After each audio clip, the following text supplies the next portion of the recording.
With the Shadow Minion Necromancer, you are having a great time in the pit. I am currently pushing 127, 129, depending on how I'm currently feeling, and exploding big packs of monsters is the easiest thing to do with the Shadow Minion Necromancer. We do have different things that you can use as your ultimate. You can go with the more offensive version with Frenzied Death, or you can go the more defensive version with Bone Storm. You are going to reset your cooldowns through Abhorrent Decrepify together with Aphotic basically all of the time, so your ultimates are always active. The main idea of the Shadow Minion Necromancer stays the same. We are trying to make use of the 240% damage multiplier that we're activating through our Blighted together with the Shadow Blight passive.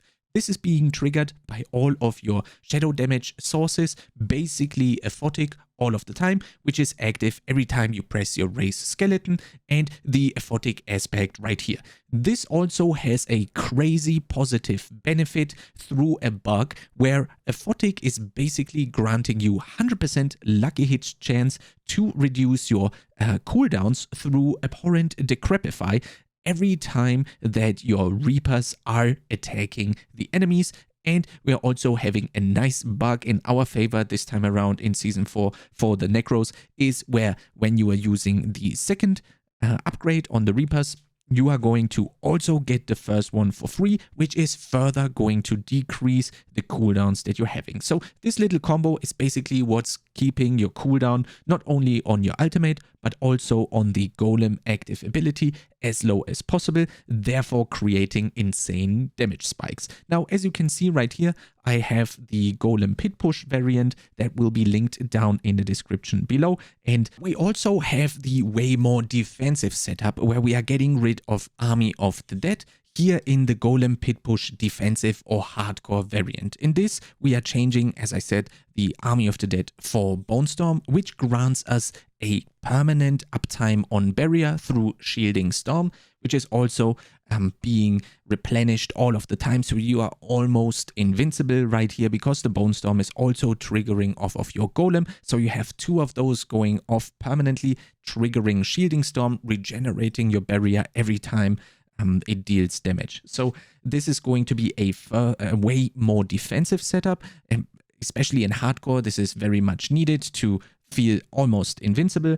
And then you can basically mix and match however you want to play. There's also the boss killer variant right here in the bossing setup. It changes the stuff a little bit and picks the best of both worlds from the Golem Pit Push and the Golem Pit Push Dev/Hardcore. For the skill tree, everything stays the same as you are used to. Don't forget that we are using 2 points here in Reap just to be able to further go down into the core skill category, and then we really only want to pick Cute Flesh. The Unliving Energy basically does nothing for us. We want to put as many points as possible into Blood Mist, and we will also want to have Ghastly Blood Mist together with Grim Harvest, which is especially useful to keep our resource high through pressing Raise Skeleton all of the time. Together with Fuel Death, you're also activating a multiplier that way, and Raise Skeleton in itself is also a 30% damage multiplier, and it's also extremely important to keep pressing Raise Skeleton, not only because of everything that I just said,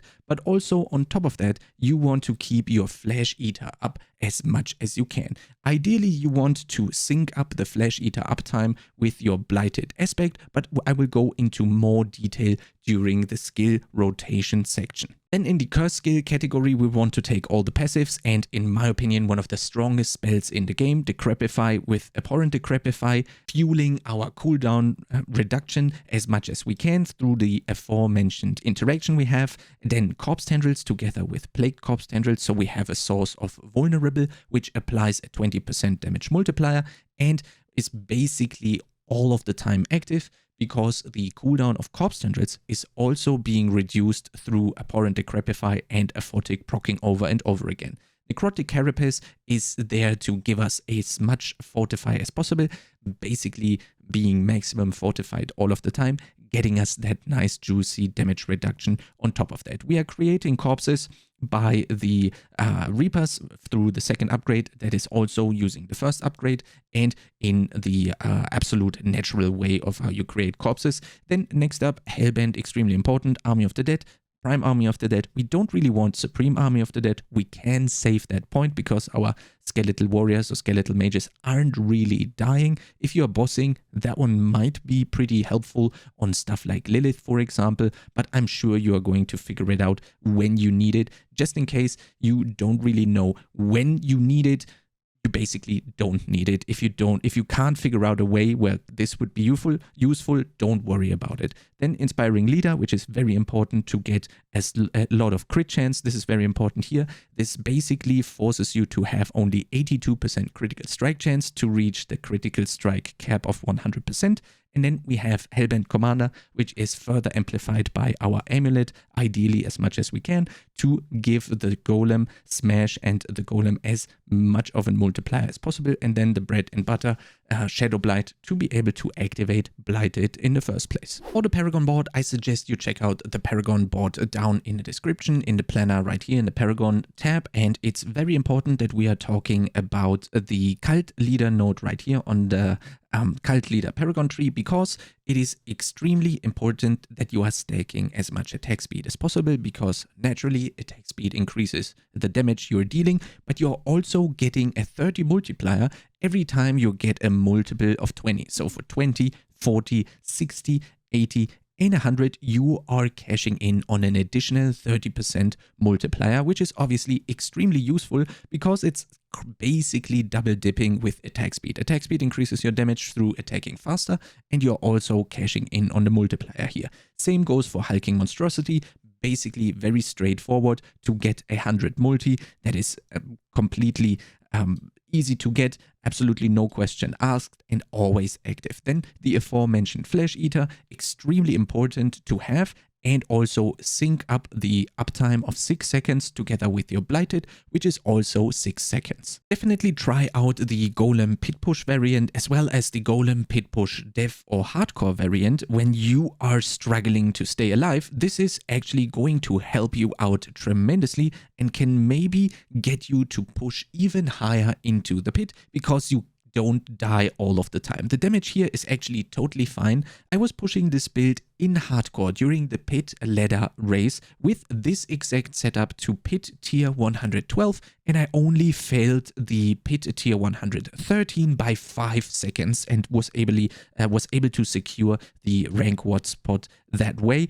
And it's definitely viable to do it with Bone Storm. Obviously with Frenzy Dead you will have much more damage because you get another 100% multiplier through Unyielding, which is obviously not available when you have the when you don't have the Army of the Dead on your skill bar.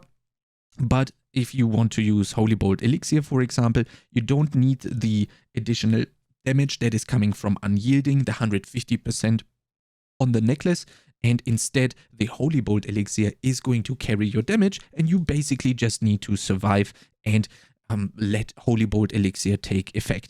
As you saw in the video before, I was doing 127 with Holy Bolt Elixir. This is about a week, 1.5 weeks ago, and I've since then haven't even tried to min-max the gear even further, and I also haven't really increased the amount of push effort that I was putting into the build. This is with Holy Bolt Elixir, and I think 130 should be easily doable with this if you are min-maxing your gear even further. For the rotation, it's extremely important that you play around your Blighted uptime window. You have 6 seconds to do as much damage as possible.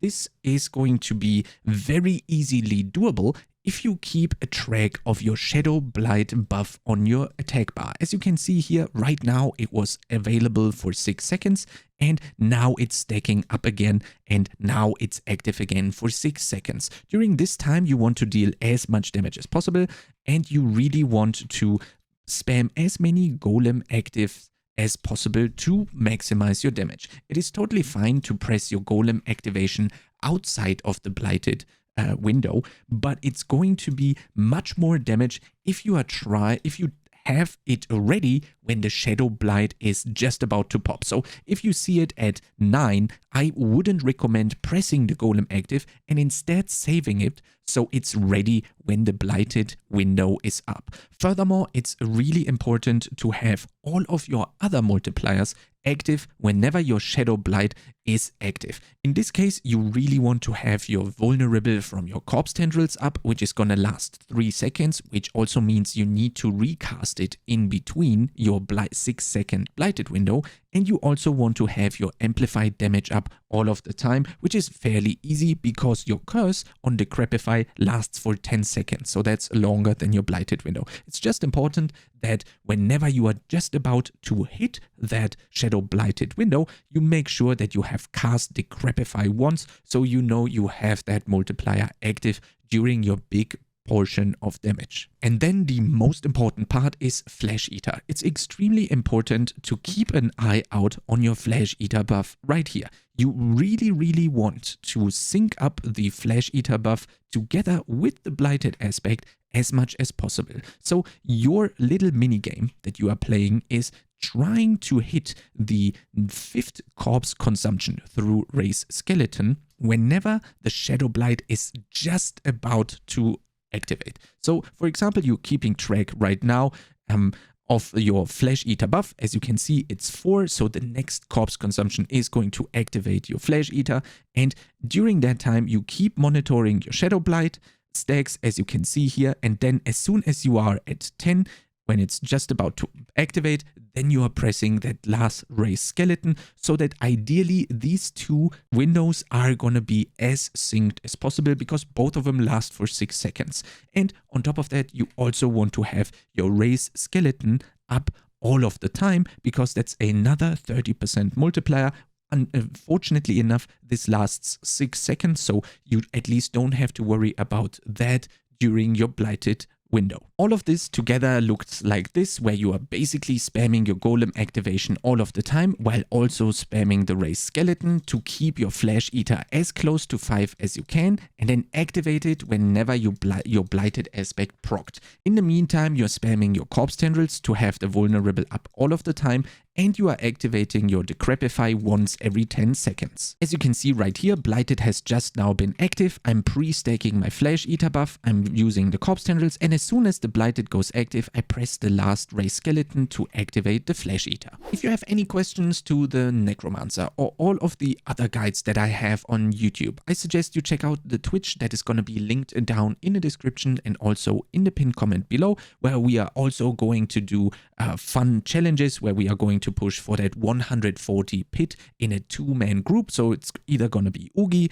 it's either gonna be Woody, so we will have to see who has time and how I am going to gear the Sorg, how fast I can do this. If you want to join the journey and see how the character is progressing, and if we are able to even reach a tier of 140 in hardcore as a 2-man group, then I suggest you check out the Twitch. And if you like content similar to this, make sure to subscribe to this YouTube channel, and I'll see you next time.